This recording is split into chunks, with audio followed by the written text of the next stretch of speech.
Om Swastiastu. Assalamualaikum warahmatullahi wabarakatuh. Shalom, namo buddhaya, dan salam kebajikan untuk kita semua. Sebelumnya yang terhormat kepada Prof. Dwinata selaku dosen pembimbing PJBL Parasitologi Veteriner kelas C dan juga teman-teman dari kelas C yang kami banggakan. Kami dari kelompok C2 akan memaparkan PJBL Parasitologi Veteriner kami yang memaparkan tentang Fasciola gigantica.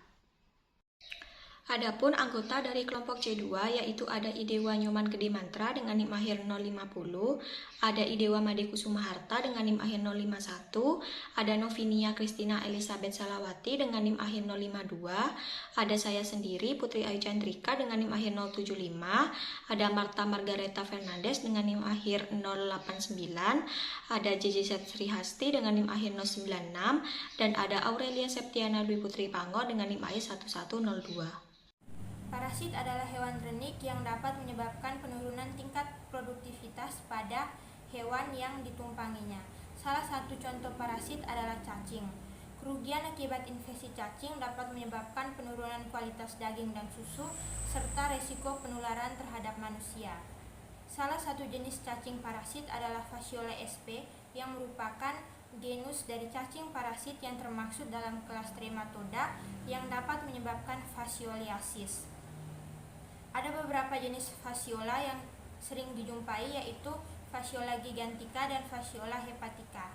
Berdasarkan geografis, di daerah tropis seperti Indonesia, fascioliasis biasanya disebabkan oleh spesies Fasciola gigantica yang menyerang hewan ternak seperti sapi, kerbau, kambing, domba, dan kadang-kadang menyerang babi. Namun, di berbagai wilayah lain di dunia seperti di Amerika, Australia, dan Eropa, fascioliasis biasanya disebabkan oleh. Selanjutnya, saya akan menjelaskan sedikit tentang Fasciola gigantica.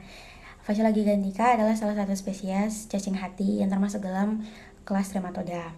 Cacing ini termasuk dalam genus Fasciola dan memiliki kedekatan dengan spesies lain seperti Fasciola hepatica. Fasciola gigantica terutama menyerang hewan herbivora seperti sapi, kerbau, dan kambing, tetapi juga dapat menginfeksi manusia melalui konsumsi makanan atau air yang terkontaminasi larva infektif. Cacing ini juga menyebabkan penyakit yang dikenal sebagai fascioliasis yang dapat berdampak serius pada kesehatan ternak dengan menurunkan produktivitas, termasuk berat badan, produksi susu, dan tingkat reproduksi.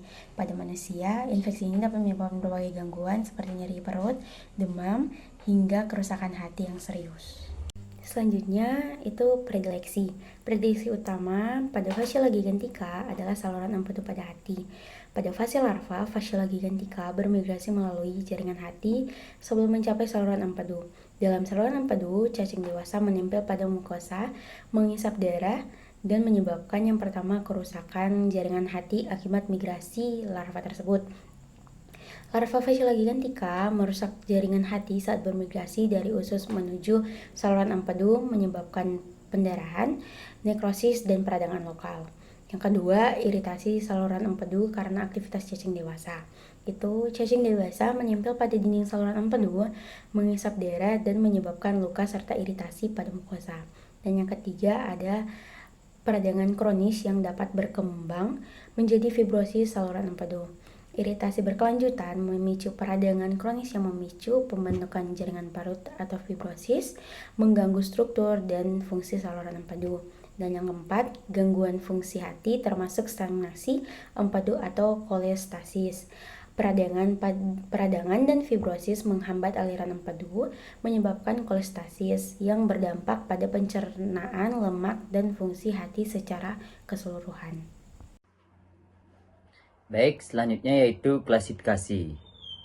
Yang pertama yaitu ada Kingdom Animalia, yaitu semua makhluk hidup yang termasuk hewan. Yang kedua yaitu Phylum Platyhelminthes, yaitu kelompok cacing pipih yang tubuhnya tidak bersegmen.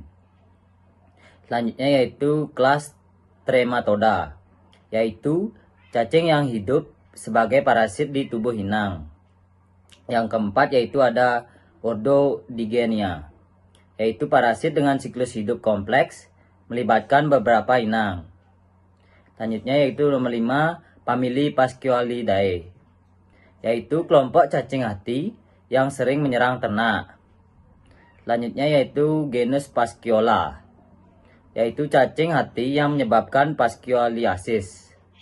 Yang terakhir yaitu spesies Pasciola gigantica, parasit hati utama pada hewan ternak di wilayah tropis.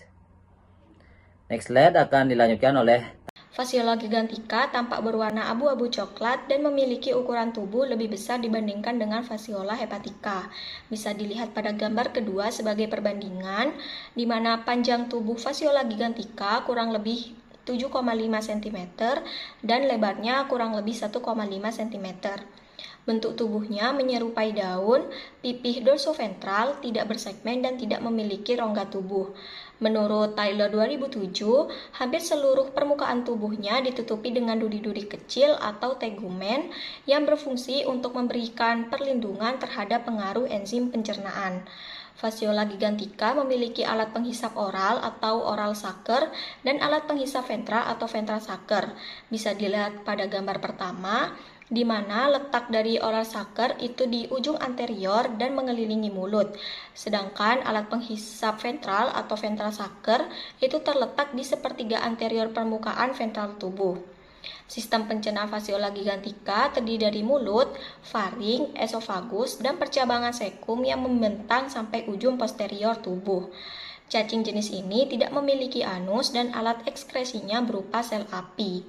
Menurut Fitriani 2015, terdapat juga arterium yang letaknya di bawah penis dan esofagus, uterus, vesicula seminalis, ovarium, serta oviduct. Sedangkan menurut Sanjaja 2007, cacing ini hemaprodit dengan alat reproduksi jantan terdiri dari 2 buah testis yang bercabang-cabang di bagian anterior dan posterior tubuh. Sedangkan alat reproduksi betinanya itu terdiri dari 1 ovarium yang letaknya di anterior tubuh berbentuk lobus dan dikelilingi oleh vitellaria, dan ada uterus yang bermuara di genital pore. Berikutnya, saya akan menjelaskan tentang morfologi dari telur Fasciola gigantica. Secara umum, telur cacing hati atau telur Fasciola memiliki bentuk oval, berdinding halus dan tipis, berwarna kuning, serta memiliki sifat yang sangat permeabel. Telur cacing Fasciola juga memiliki operculum pada salah satu kutubnya. Apakah operculum? Operculum ini merupakan daun pintu telur yang terbuka pada saat telur akan menetas dan kemudian larva Miracidium yang bersilia dibebaskan. Dengan kalimat lain, operculum adalah tempat keluarnya larva Miracidium dari dalam telur.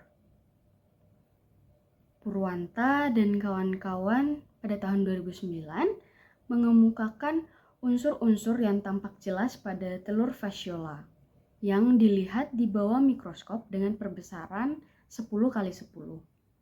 Unsur-unsur yang tampak jelas ini ialah sel-sel kuning telur atau yolk dan sel germinal yang tampak transparan di daerah operculum pada salah satu kutubnya. Telur berbentuk lonjong berukuran panjang 130-150 mikron dan lebar 63-90 mikron. Kemudian, menurut Hutchinson et al. 2007, cacing dewasa mulai memproduksi telur sekitar 8 hingga 10 minggu setelah infeksi atau setelah cacing Fasciola memasuki hospes. Telur cacing dikeluarkan bersama tinja, kemudian berkembang di lingkungan. Telur Fasciola gigantica berbentuk oval dan biasanya memiliki ukuran yang lebih besar dibandingkan telur Fasciola hepatica. Nah, ukuran telur ini mencapai 170-190 dikali 90-100 mikrometer. Menurut Taylor 2007, dia menerangkan bahwa pada salah satu ujung telur terdapat operculum yang berfungsi sebagai jalan keluar mirasidium pada saat menetas. Sekian dari saya, terima kasih.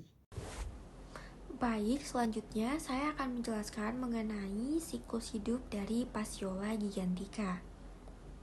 Untuk host definitifnya sendiri ada sapi, kerbau, kambing, domba, babi, unta, rusa, dan manusia. Sedangkan untuk host perantaranya dari genus Limnae, khususnya spesies Limnae truncatula.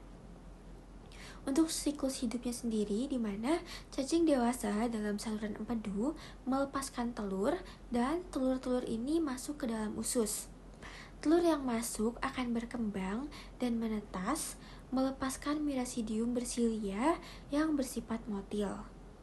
Proses ini membutuhkan waktu sekitar 9-10 hari pada suhu optimal yaitu 22 hingga 26 derajat Celcius dan hanya sedikit perkembangan yang terjadi di bawah suhu 10 derajat Celcius. Mirasidium bergerak aktif dalam air. Mirasidium yang dilepaskan memiliki umur pendek dan harus menemukan siput yang cocok dalam waktu sekitar 3 jam jika ingin berhasil melakukan penetrasi.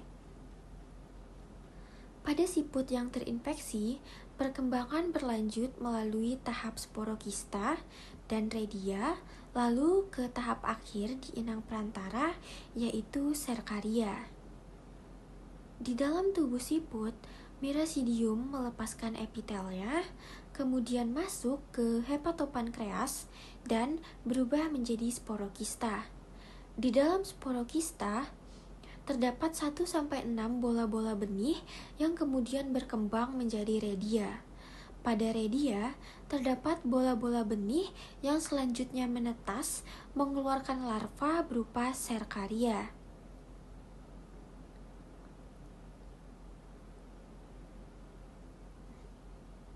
Serkaria yang dilepaskan dari siput sebagai bentuk motil yang menempel pada permukaan yang keras seperti pada bilah rumput atau daun dan bersemayam di sana untuk membentuk metaserkaria yang infektif.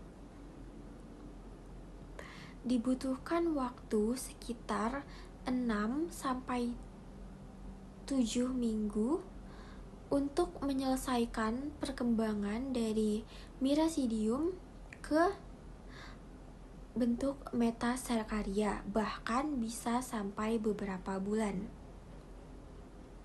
Untuk satu mirasidiumnya sendiri dapat menghasilkan 600 metaserkaria.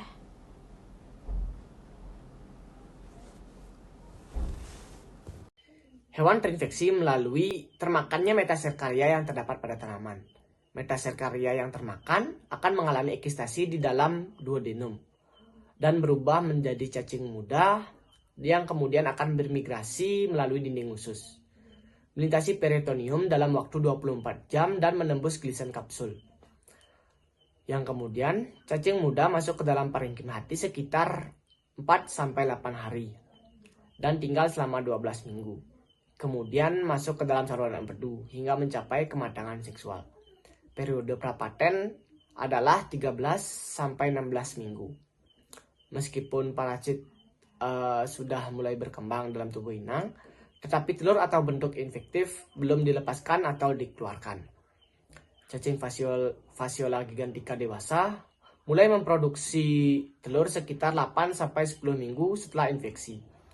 Cacing dewasa di dalam saluran empedu inang definitif menghasilkan 20.000 sampai 50.000 telur per hari yang dikeluarkan bersama dengan feses.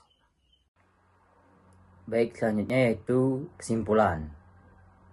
Phaseola gigantica adalah cacing berbentuk pipih, dorsoventral, menyerupai daun dan tidak memiliki rongga badan. Memiliki oral, suker, dan ventral. Telurnya berbentuk oval, berwarna kuning, memiliki operkulum yang memudahkan larva mirasidium keluar saat menetas. Siklus hidupnya melibatkan ospes perantara atau siput genus Limnae seperti Limnae truntucula dan ospes definitif seperti sapi, domba, kambing, dan manusia. Demikian pemaparan materi tentang Fasciola gigantica dari kelompok C2. Kami memohon maaf apabila terdapat kesalahan kata ataupun kesalahan materi yang kami sampaikan. Kami tutup dengan Paramasanti. Om Santi Santi Santi Om.